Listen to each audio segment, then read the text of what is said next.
जय श्री राम दोस्तों, राधे राधे। मैं हूँ पुष्पा उपाध्याय। जय श्री राम, राधे राधे। मैं हूँ सीमा पांडे और ये है हमारी भाभी किरण। और हम तीनों मिलके आज एक कजरी का उठान सुना रहे हैं। कजरी का उठान पसंद आएगा तो वीडियो को लाइक कीजिएगा, शेयर कीजिएगा, कमेंट में बताइए कजरी का उठान कैसा लगा। और हमारे चैनल एसपी भजन सागर को सब्सक्राइब करें।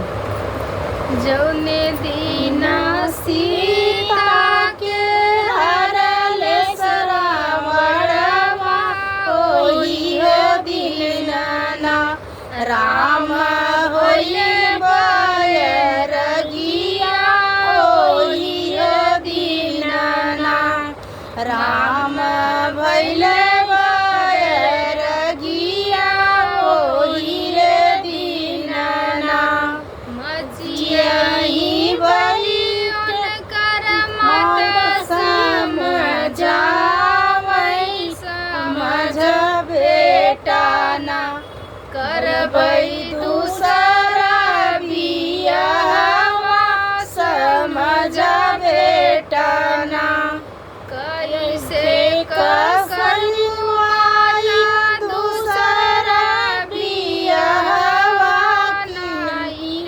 भूलना उनकर मधुर वचनिया नहीं रे भूलना उनकर मधुर वचनिया नहीं रे भूलना जौने दिन सीता के हरले सरावड़वा ओही रे दीनाना राम होइले बैरगिया ओही रे दीनाना मचियही बलि उनकर माता समझावै समझ बेटाना करबै दूसरा बियाहवा समझ बेटाना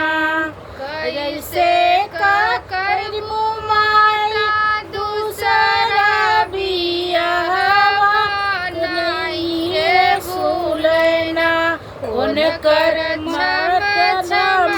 डोलैया नहीं रे बिलना उनकर छम डोलैया नहीं रे भूलना जौने तीना सीता के हरले सरावड़वा ओही रे दीनाना राम भइले बैरगिया ओही रे दीनाना मचियही बलि उनकर माता समझावै समझ बेटाना करबै दूसरा बियाहवा समझ बेटाना कैसे करे माई दूसरा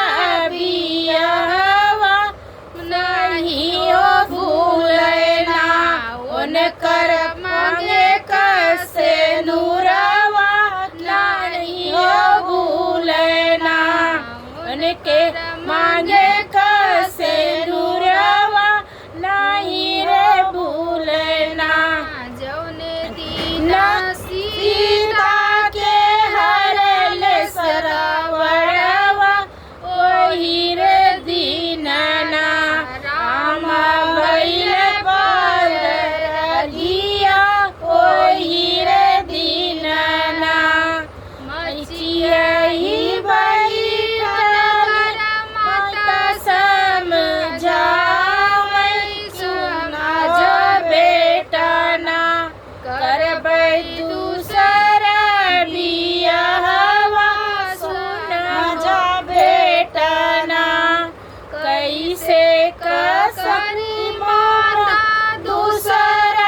कर ले